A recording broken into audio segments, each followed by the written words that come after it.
Hey you guys, we'll be checking out Ghost in the Shell the Deluxe Edition. What you can see here is kind of like the ultimate unboxing, I guess.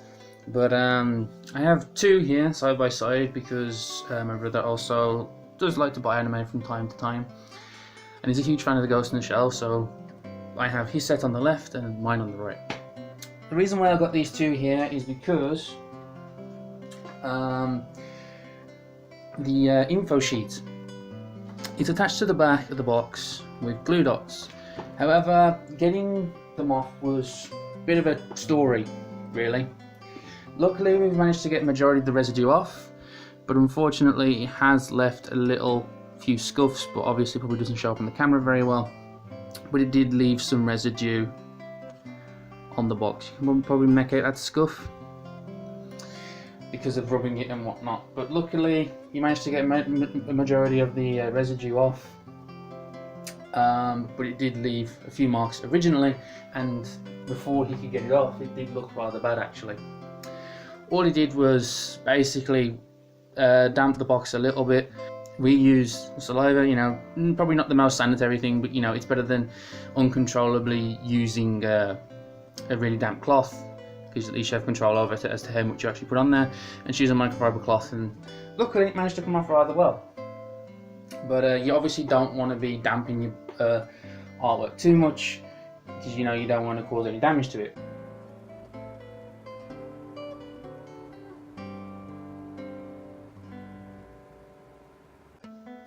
Other than the info card, we also have the BBFC logo, you know, they're actually on the box rather than on the shrink wrap. The info card I anticipated, but the BBFC logo comes off nice and easy. Not too big a deal, really, just that info card, so do be careful when taking off your info card. What I did with my info card, because luckily my set turned out perfectly fine, is that as you're peeling off the info card, use your thumb behind the glue tack and your index finger, I guess what you call it, and just gently push against the glue dot so it peels, make sure it stays on the piece of paper rather than against the box. It's probably the best way to get the glue dot off. But with that said, let's actually get into the unboxing of this behemoth, because I've yet to look at it myself. So we have Ghost in the Shell standalone complex. We have what is it, Makoto Kuranagi or something like. Sorry, I don't know Ghost in the Shell at all. I love Psychopaths, but I have yet to see Ghost in the Shell. So we have, there's a BBFC logo here as well, so I suppose you can get rid of that if you wanted to, although it doesn't really look too bad against the spine, I guess. Going around, Neo Tokyo. First things first, this thing is freaking huge. Let me just get a comparison, 1 second. Here we have a comparison shot against other collector's editions I have in my collection.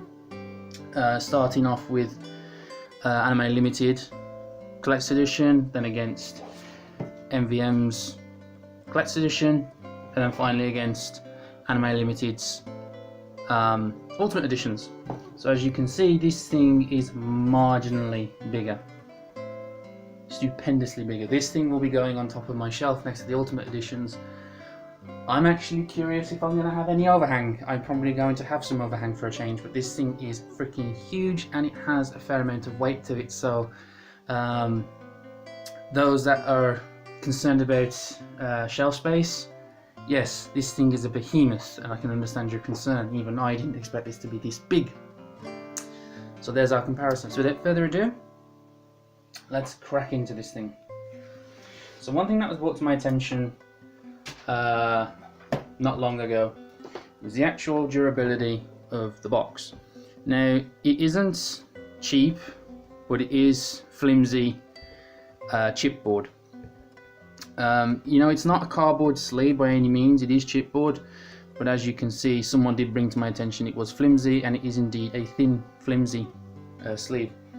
Now, to be honest, for me, that's not too much of a deal breaker, because, you know, considering we're getting like 52 episodes, you know, 52 episodes of Ghost in the Shell on Blu-ray, you know, that otherwise isn't available elsewhere besides Korea. which are currently out of print, and you know, we get a massive art book as well. It's kind of an oversight if you ask me, it really is, but it's definitely disappointing. Don't get me wrong, I would have preferred a thicker art box, but I definitely do prefer it over some horrible, cheap, flimsy cardboard sleeve. So I'm really not too fussed about that, and considering how much we paid for it, it's not too big a deal, at least not for me. So we're going to head straight on to the Digipak, and I can already tell, I mean, this thing, you know, it's not heavy, but you know, for a Digipak, it's got some reasonable weight, to be fair. Definitely not as much as the art book definitely takes up the majority of the weight when you handle the parcel. But it is rather nice if you ask me still. And we have 11 Blu-rays. So let's get a look inside. So here's our first shot. I've never had anything like this before. It is quite lovely. The Digipak pack of this size. The Blu-ray master for Ghost in the Shell, as far as I know, is actually rather well. It's actually done pretty well. As far as I know, there is some banding on it, I think. I'm not sure about the quality, because since reviews don't really go too much into, the ones I've read anyway, don't really go too much into picture quality. I can't really comment on that. I do know for at least the first 3 discs, the chapters are not correct. Like there's no OP and ED chapters for the first 3 discs. Where's the glue on these? See if I can have a look. As to... Ah, okay. So the glue is actually behind the disc, as you can see there. I was curious as to where the discs were. Oh, there's actually a graphic under here. Let's have a look at that. And the graphic appears to be the Laughing Man, which I'm not quite sure what that is personally. It doesn't show up on the camera very well due to glare, but there is a logo behind it, a graphic for the Laughing Man.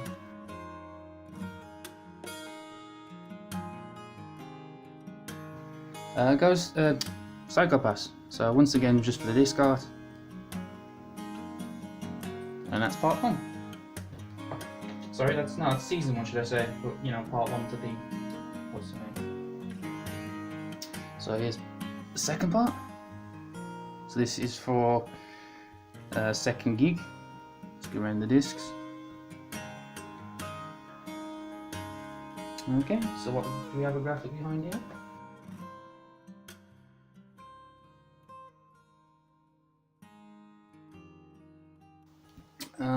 Yeah, there's a graphic behind there, again very very faint. It appears to be this, but in a the actual logo for that, I think is it the Arise logo, I think.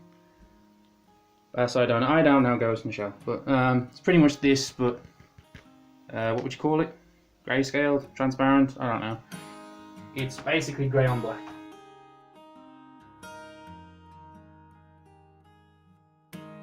And our last one. We do have a bit of crease going on in the back there.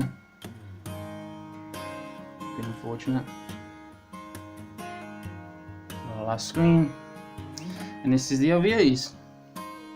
So we have the Laughing Man, Individual 11, and Solid State Society, as to which none of them I actually own.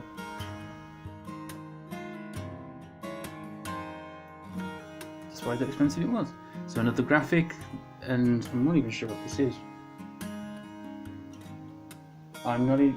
It's in the shape of this diamond, but I can't make out the graphic. I don't know what it is, but there is a graphic behind there for you guys to check out should you decide to pick up this set.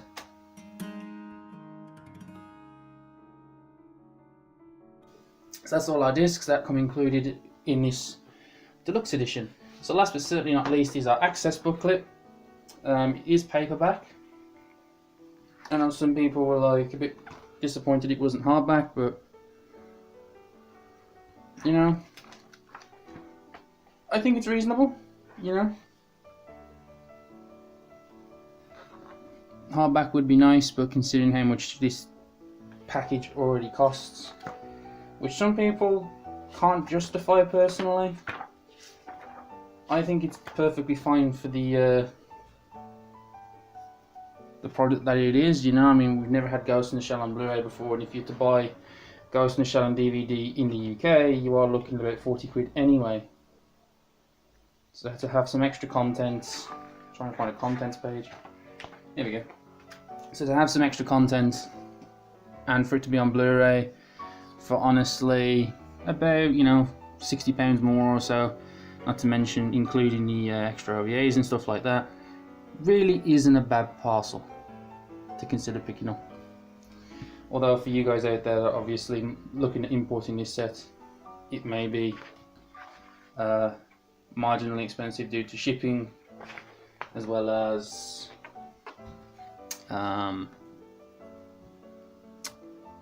import fees and whatnot.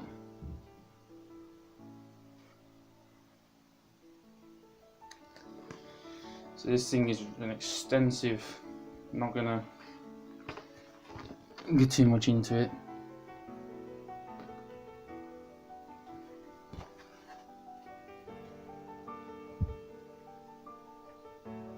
So we have an episode guide as well.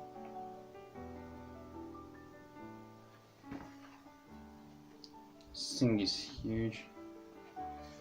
So also have an interview with Kenji Kamiyama. So you guys get to check out that yourself.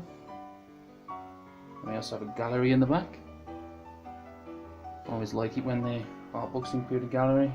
Lovely pieces of artwork to look at.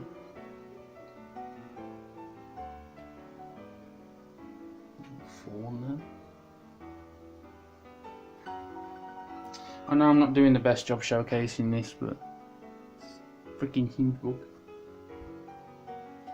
So you also have production sketches as well.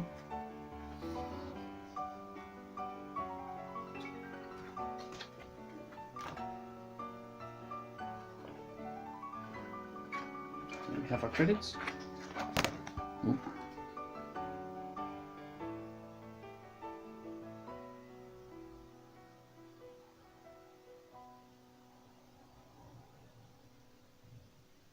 Alright, so how many pages is this thing?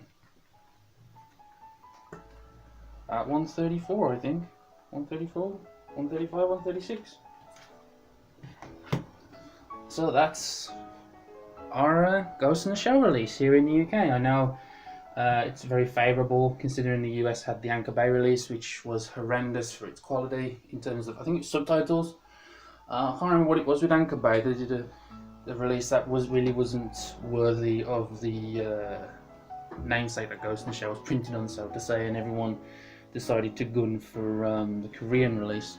However, here in the UK, obviously, we managed to get a deluxe release from Manga, which shares the, I believe it's the French author, but it is definitely the French materials that they managed to get assets from to include for our UK release.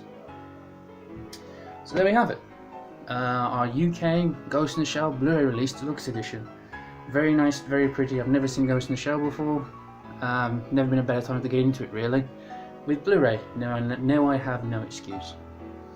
So there we go, guys. Ghost in the Shell deluxe edition. Hope you enjoyed and get an insight into what you'll be getting should you get this, and contemplate what kind of shelf space you need for this behemoth.